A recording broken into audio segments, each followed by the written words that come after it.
This is Industry Wednesday. Every Wednesday, we analyze a different industry. Today, we're looking at 15 things you didn't know about the esports industry. Welcome to alux.com, the place where future billionaires come to get informed. Hello Aluxers, and welcome back to our channel. Today we're extremely excited to take a look at an industry that not many people care to acknowledge, but one that's been rising constantly over the years and deserves our attention. We're talking about the esports industry.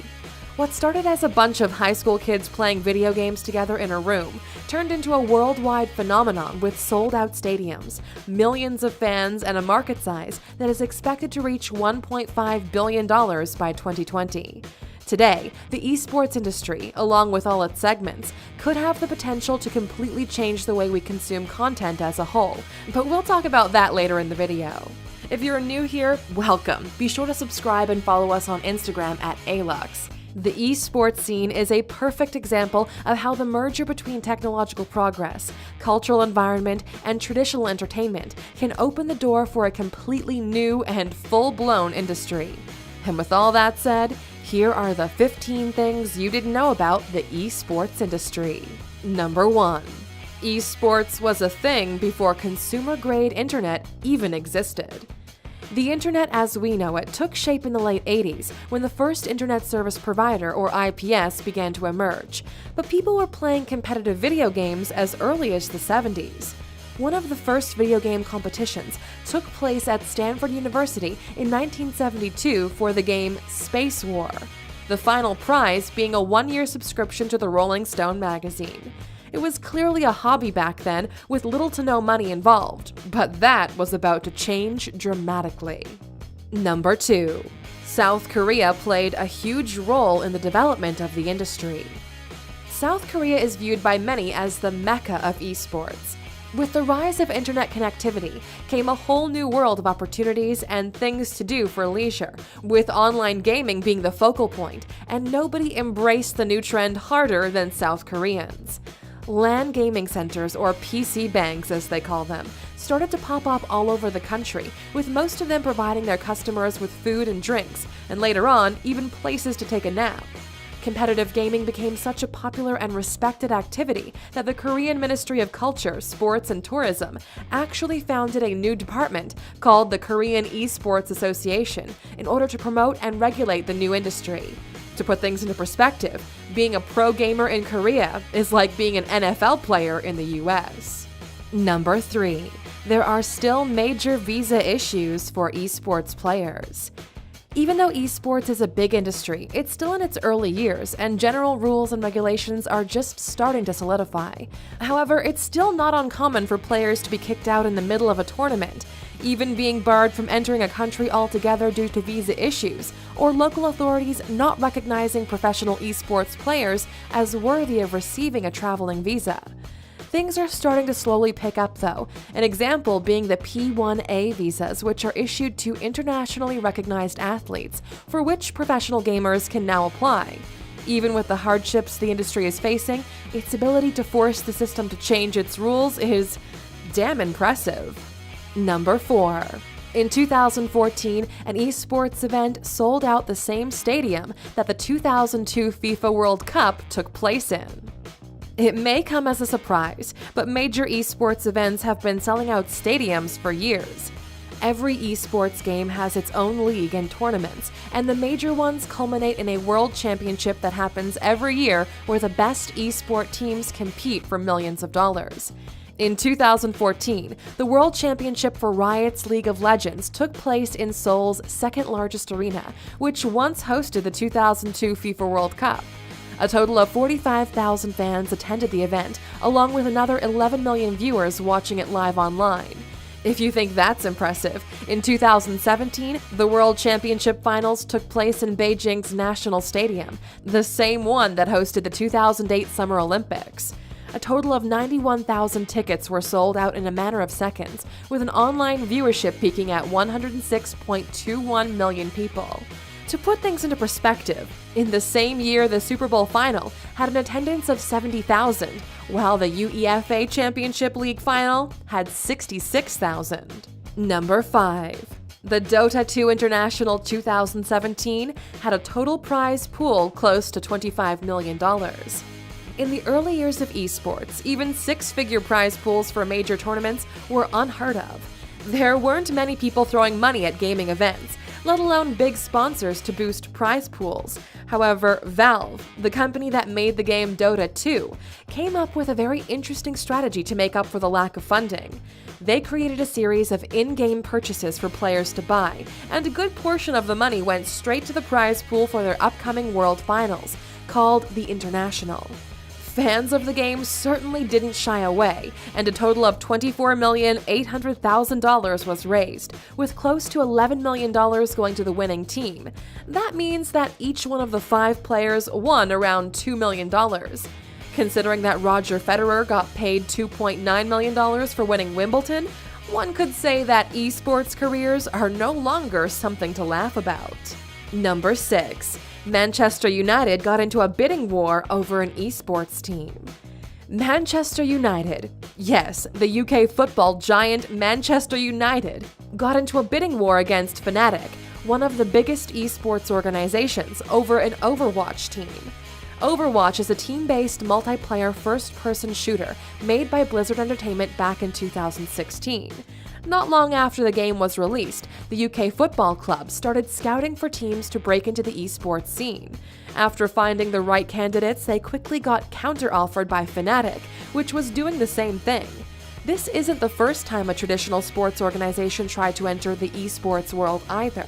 Former NBA superstar Rick Fox started his own esports organization back in 2015 and is now an active member in the online gaming community.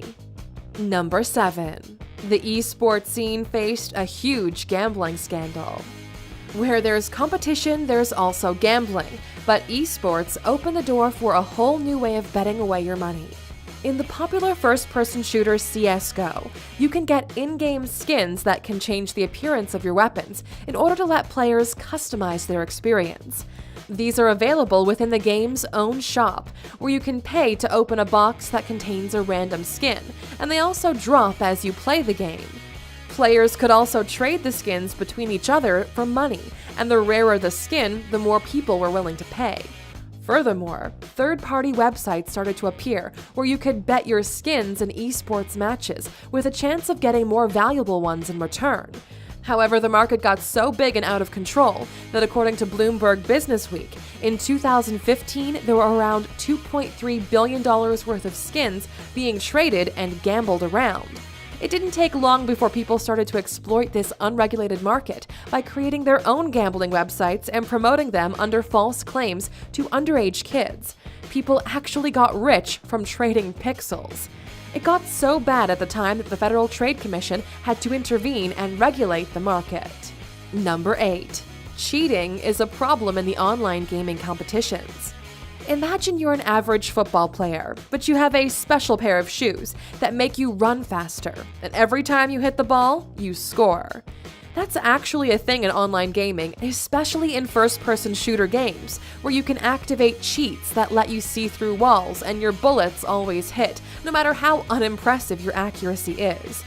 Gaming developers and esports organizations are in a constant battle against hackers and people who make cheat codes. There's no real way to stop cheaters besides holding offline tournaments, but even then, people always find a way to import cheats using USB sticks. Hacks got so advanced, they are almost impossible to notice with the naked eye, and hackers had to practice using them in order to make it look natural. Of course, getting caught results in an instant ban, but it's still a problem. To give you an idea of how big the issue is, Dell advertised a new laptop in China by claiming it was great for cheating. Talk about scummy marketing strategies. Number 9. Esports is changing the way we consume content. Let's say you're watching LeBron James playing basketball live, and you ask him in a chat room how to practice a three-point shoot, and he responds right there in that moment. That's how esports is changing the game. Live streaming and real-time feedback is the new media, and the online gaming industry is an early adopter. With the rising popularity of Twitch and other live streaming platforms, the attention is quickly shifting towards this new way of consuming content. More than 100 million people tune in on Twitch every month to watch their favorite players, and the categories are constantly expanding with talk shows, podcasts, and other live shows. It's no wonder Amazon acquired Twitch for almost $1 billion back in 2014. Number 10. Esports is growing at a staggering rate, with near billion-dollar revenues in 2018. According to Newzoo, which is a global market intelligence organization, eSports is predicted to hit a $905 million market share in 2018, which is a 38% increase from the previous year. Given the nature of the market and its early-stage development, the revenue streams are a bit unstable. Sponsorships are still the main force that brings money in, with other sources starting to slowly pick up. Even though the growth of esports is hard to ignore, not everyone is willing to dive in, and surprisingly, Nintendo is one of them. You would think the gaming giant would have been the first one to make the switch to the industry, but they shied away until recently. However, with the release of their new console, they seem ready to tap into the competitive online gaming scene. We've covered Nintendo in detail in our dedicated video, which you can check out by clicking in the top right corner. Number 10. Gaming publishers and esports organizations started to make changes to better accommodate the industry. One of the biggest problems that's slowing the growth of the esports industry down is the lack of consistent revenue streams.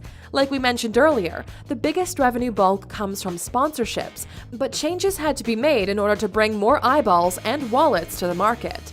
Besides the gaming publishers who are constantly working to make their games easier to watch with the introduction of spectator mode, replays, private lobbies, and so on, competitive gaming organizations are also trying to make the scene more suitable for advertisers.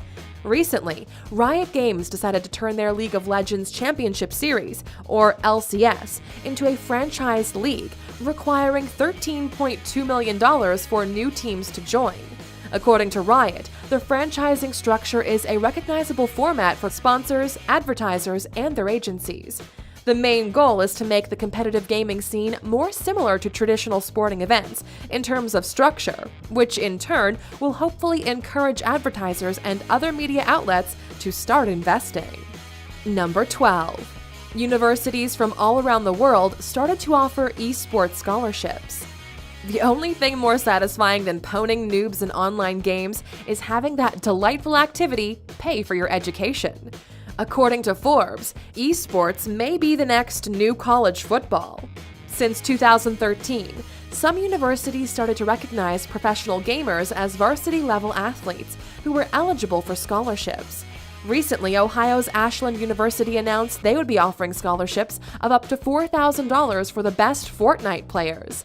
This is a big deal because Fortnite, along with other games from the Battle Royale genre, aren't exactly esports ready, but they still made the cut. At the moment, in North America alone, there are around 50 programs that offer varsity scholarships for their esports athletes, with new universities joining the movement every year. Number 13. Esports is being discussed for the 2024 Olympics. We bet you didn't see this one coming. This should be a clear indication on how big this industry really is and how much potential it can have. Understandably, both the general public and the International Olympic Committee are still on the fence regarding the topic. Thomas Bach, the president of the committee, said, quote, "We are not yet 100% clear whether esports is really a sport. However, everyone recognizes that the interaction between the Olympics and esports can be beneficial for both sides, and this is actually not without precedent.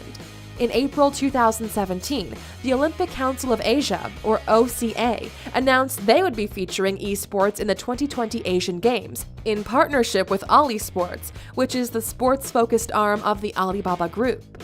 If you want to learn some more about the founder of Alibaba, who also happens to be one of the richest men in the world, you can click in the top right corner to watch our video called 15 Things You Didn't Know About Jack Ma. Number 14. As we touched on in the last point, there is a debate on whether esports should be considered a real sport.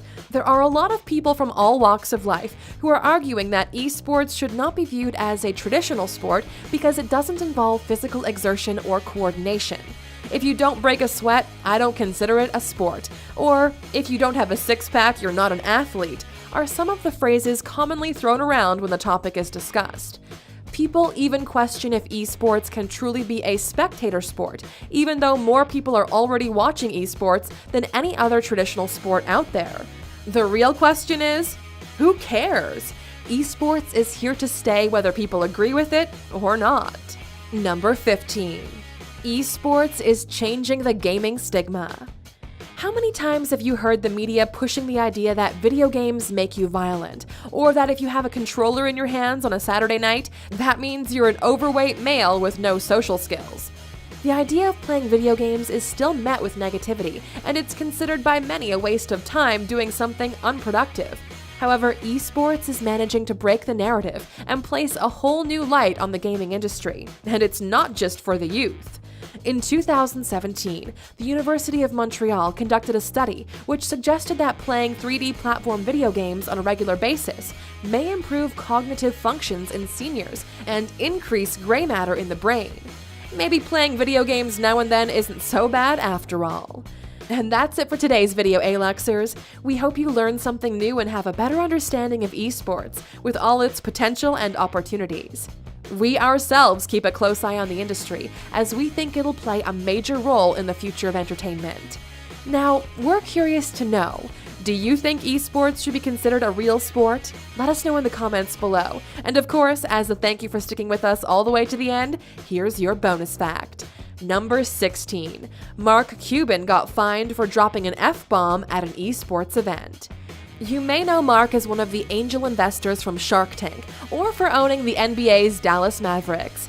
But did you know he's also invested in esports? In 2015, Mark Cuban attended a celebrity show match hosted by Intel for the game League of Legends. In a post-game interview live on stage, he was noticed that he just received a $15,000 fine for dropping an F-bomb during the match, with the money going to CyberSlime, an anti-cyberbullying charity. When asked if he was willing to up it to $30,000, all he said was, "Fuck it." Thank you for spending some time with us, Aluxers. Make sure to like and subscribe so you never miss another video. We also handpicked these videos, which we recommend you watch next. Thank you for being an Aluxer, and we'll see you back tomorrow.